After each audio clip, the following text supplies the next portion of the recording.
Now, here with me in the studio and we're going to be talking about the Madison-Arcatao Sister City Project, Arcatao, El Salvador. We have Marc Rosenthal, who is an activist with the Arcatao Sister City Project. And then we have those who work with the Sister City Project. And we have Fabiola Hamdan, who was on a recent delegation. She's a Dane County immigration specialist. Also here in the studio is Representative Chris Taylor of the 76th Assembly District, also on the delegation, and Jonathan Solari of Planned Parenthood of Wisconsin. Who was that earlier in June? Did you just get back, or you just got back? Yeah, that's what I thought. And thank you to Barbara Alvarado and Carolyn Gantner for helping me organize this. And we've been highlighting Madison Sister City projects on this program. Marc, I'm going to start with you. You're a longtime activist with the project. I'm going to read from the mission statement. The Madison-Arcatao Sister City Project and the U.S. is part of the U.S. El Salvador Sister Cities, and it networks with the Salvadoran partners to provide mutual support and raise awareness about our common struggle for peace, justice, and democracy. And so starting there, your association with the Madison-Arcatao Sister City Project and, Arcatao and Madison, similarities? Oh, absolutely. We confront a lot of the very same issues, be they environmental, be they economic, be they militarism. We confront them in different ways, but we do believe that solidarity, international solidarity, that doing cross-border work is absolutely critical if we are to be successful in addressing the real things that confront us. In the broadest way, we believe that only organized people can confront organized money, and that is, in its largest sense, what we're dealing with, what we call globalization from below. We have a partner, which is CRIPTIS, which is a campesino federation that organizes in some 300 communities in El Salvador, but also is part of the broader social movement addressing the large issues, be they mining, be they privatization around water or healthcare, be they land, health education. They're part of that movement, and we join them in organizing. And one of the things where there is very real partnership is learning what organizing, how it's done. What is a social movement? How does one organize people and bring them together collectively? And in that sense, we really do learn from each other, and it's been a joint effort from the very beginning. And this is the original Madison Sister City Project, the sistering with Arcatao. Yeah, since 1986. Can you? I want to talk about the delegation and its goals and what they saw. But first, can you describe Arcatao? Wow. I tell you what, I'm going to be very brief because I want them to describe Arcatao and their vision of just having, I've been there many, many times, so I think fresh eyes are going to be really important here. I just want to say this. Migration has been a critical issue that the Sister City Project has dealt with from the very beginning. People's fleeing the country due to the violence of war fundamentally perpetrated by our government, but today fleeing a different kind of violence. And that issue of migration was really critical. And one of the ways that we have always dealt with issues, and when you talk about like this, what do we have in common, is we bring people up or we go down there so that we're really able to participate. And we send a delegation down, which is what we've always done, really focusing on the current issues that are confronting the people in El Salvador and the United States. And that's what these folks were a part of. And we approached Chris with questions about like immigration, women's rights, human rights, and she was excited and brought together with us this amazing group of people. And my suggestion would just be, because again, they just got back, that they could describe to you better what they saw in Arcatao. Sure. And I really appreciated how, when we talk about immigration, that we talk about internal displacement and migration. I think that's, we need to unpack that. Absolutely. And that's why we use the word migration and not immigration. Yeah. And that's very, very critical, and probably one of the single most important issues that we confront as an organization today. And kind of what we're, even the climate, we'll get to current events here at the border, but just you really have to say internal displacement and migration. True. So I think turning then to Representative Taylor and this issue about governance and democracy and women's rights and human rights. From that perspective, what was your start with your impressions of Arcatao and that. Sure. Well, in my eyes, it was a very quaint village. There's a town square, which seems to be the center. And, that's where people gather. It's in many, many ways, the people there are just like the people here. They're trying to get by. They love their families. Children are at school, right? Very near to the town center. So you hear children playing.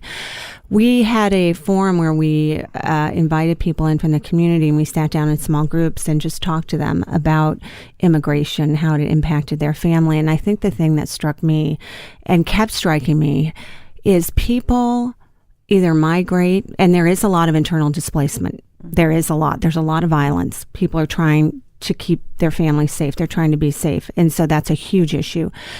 But migration has impacted everybody. I mean, everybody has a lot of loss. Either they lost, some whole families were wiped out during the Civil War, were brutally murdered during the Civil War. But everybody has a story of a loved one, and sometimes all their kids leave. And it's heartbreaking because these are people, they don't want to leave their homes.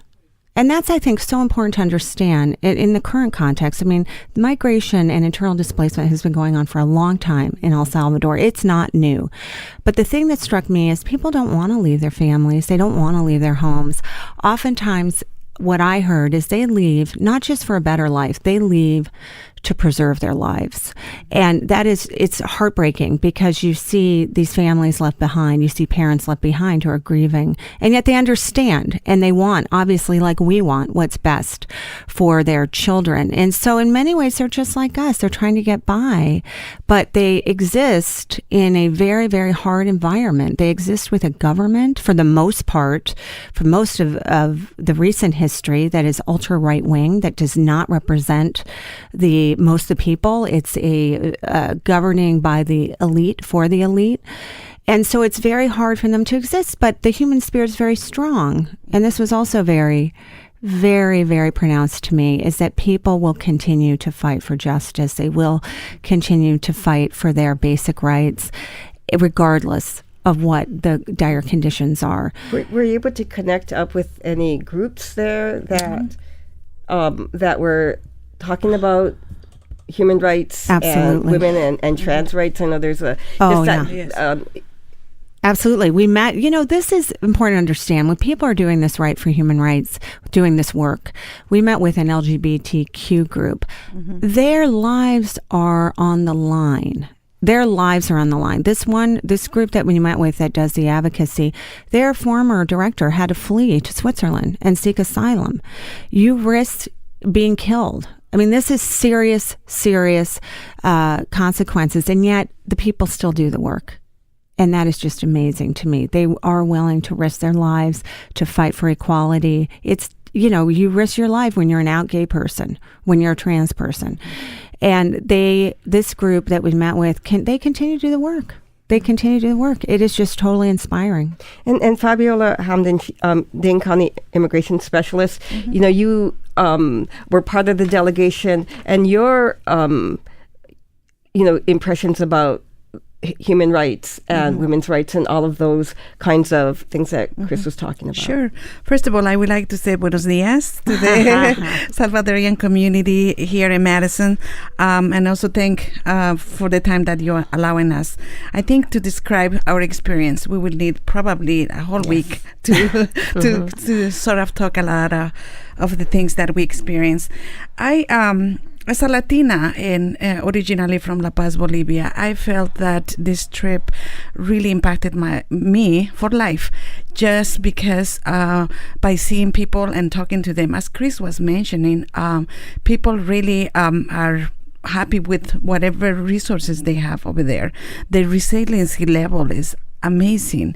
I am a social worker, and here sometimes we wanted to do the quick fix. Somebody needs housing, we go and then we try to apply for this or that.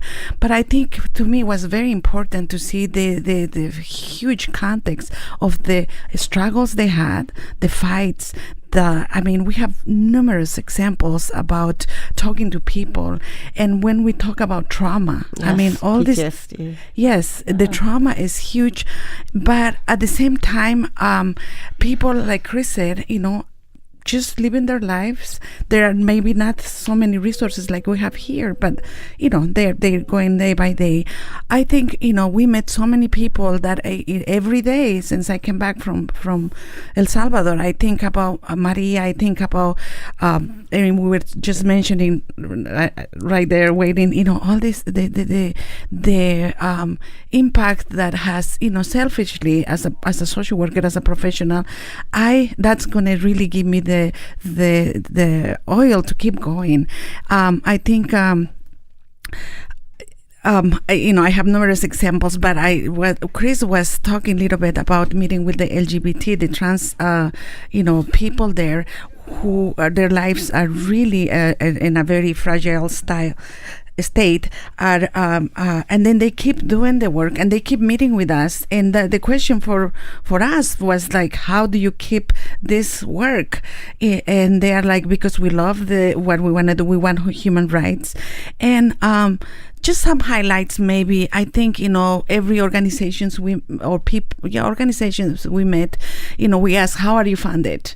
And a lot of them are international funding. The government doesn't really help these groups that are fighting for social justice.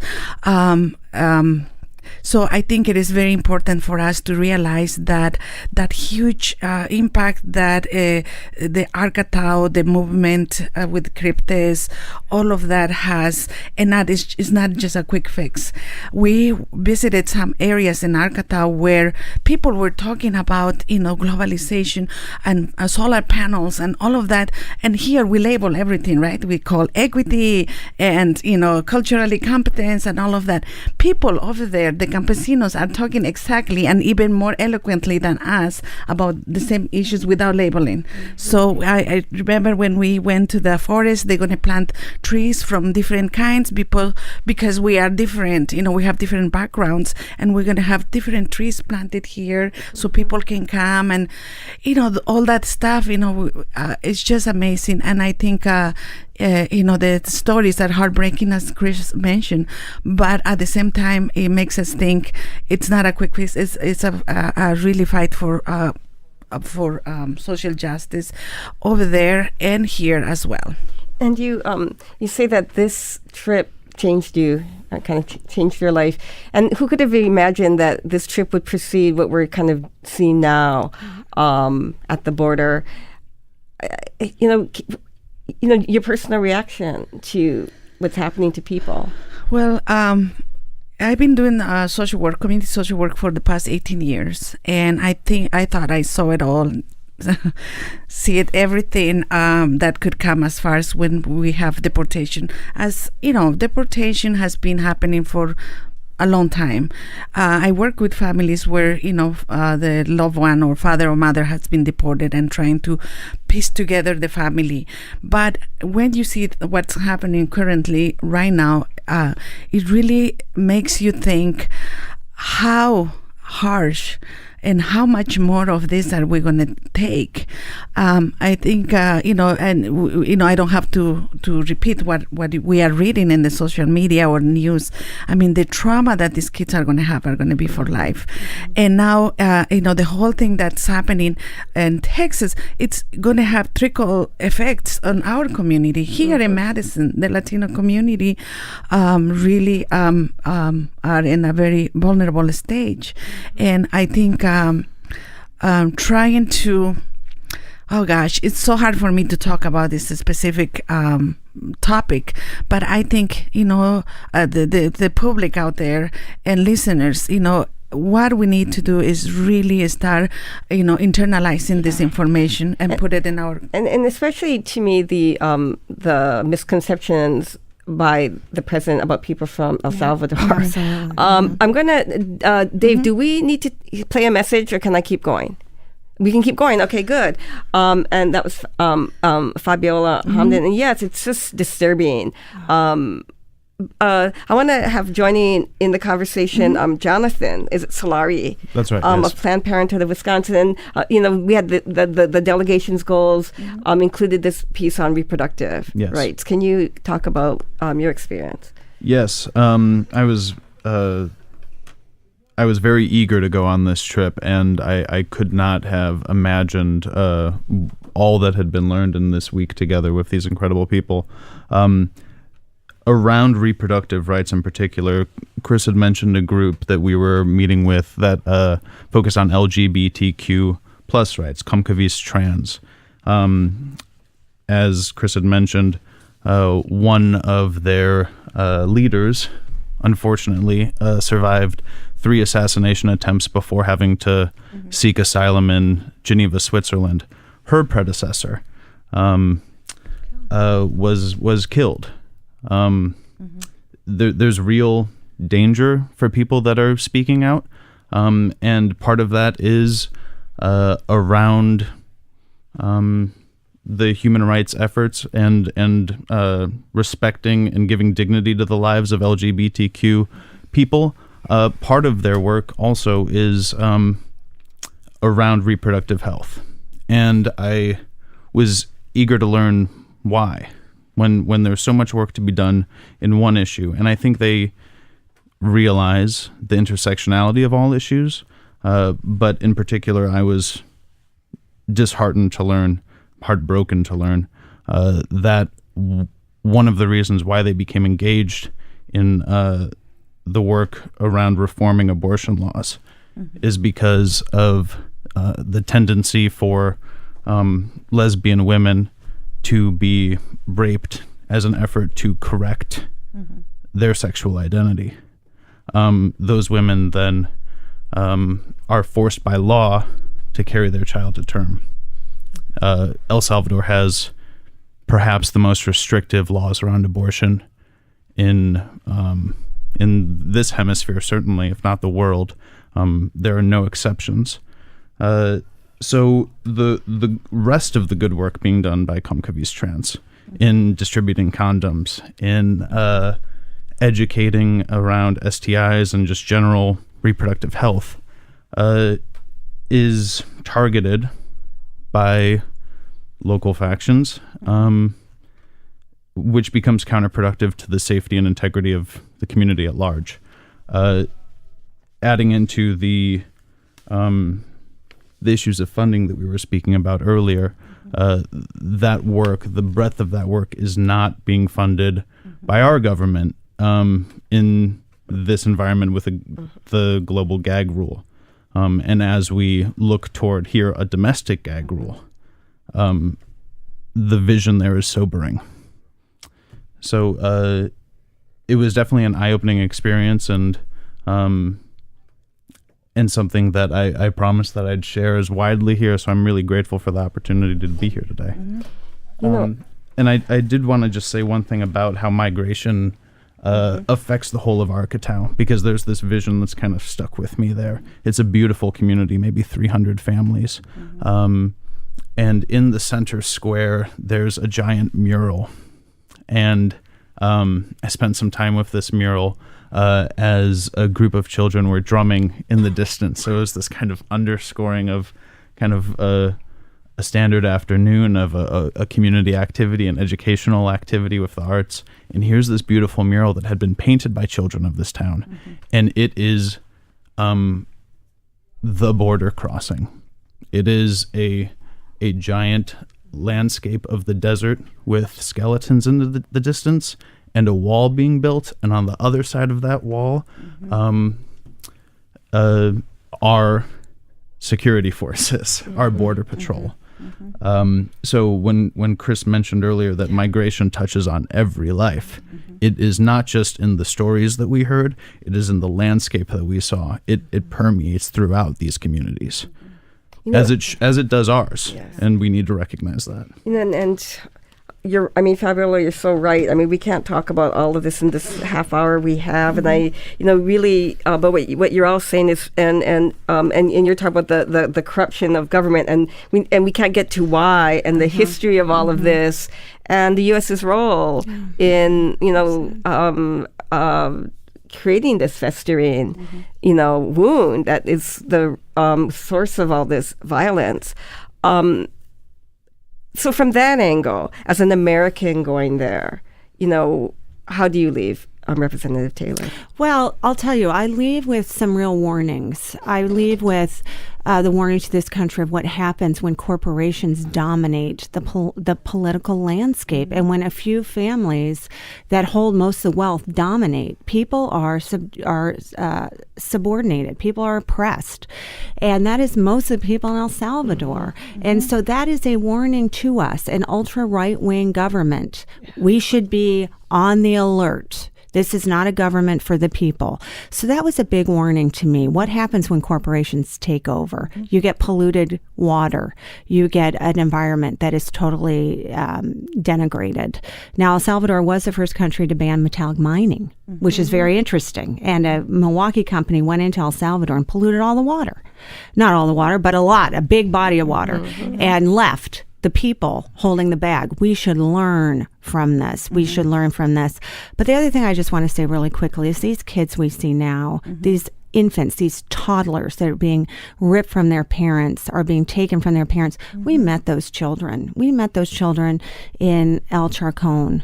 We saw these children. These children are just like our children. They laugh, they play. They are trying to exist in a very, very hard environment. They come with their parents for very good reason. I mean, we met women who have been threatened by the government. They have no option. None. They don't have a police force that will come and protect them. They have no option. They leave for their families. And I think that is what we are seeing. We've seen it for a long time, but that's what we're seeing so vividly now at the border. These are our children. These are our children, and we have to take responsibility for that. And Fabiola, you're a Bolivian American. Yes. And from your perspective, being there and as an American looking at this and in this climate and the way people from El Salvador are being characterized. Yeah, I when I share one experience in answering that question, we visited the Migration Support Center, where all the deportees get there 3 times a week, between 140 individuals that are deported, arrive to the center. When we arrive, when we pull up in our car, I already saw these families, the kids, waiting for their loved ones that have been deported, and broke my heart. But we visited the center, and to my surprise, they are, welcome with dignity. And they told us, don't call them deportees. They are, the returned ones, los retornados. That gave me such a hope in how they received them. They have, a shelter. They had psychologists, as they had an attorney, a little space for the children, and in all of that, I think I saw that the women that said, this is their home, and we want them to come here, and we're gonna take care of them. So as I came just out of high school, so I don't really. I went there thinking, I speak Spanish. I'm a Latina. right on, right? It was an open eye for me, because I think I was going into this trance to get all this quick fix, but without thinking really the impact of all of that. And as Chris mentioned, I really, if we can take people every week there to really experience that, it's, words are not making justice right now to all the experiences that we had, with the children, with the moms, with all of them. And this little town of Arcatao, I mean, it's not violent, it's not gangs. You're going to see kids like Jonathan was saying. We went to the schools, and it's beautiful, and that's happening because they are organized, and they have the women's group, and they have this.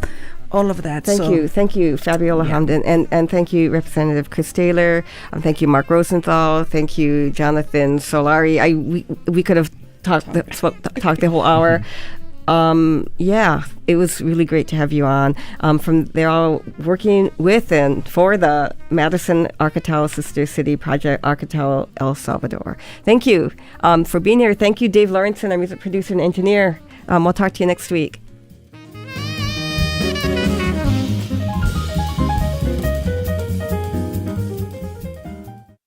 Support for this program is provided by Madison Essentials, Southern Wisconsin's magazine 100% dedicated to covering local businesses, nonprofits, and people making a difference in our local communities. Now publishing 6 issues per year.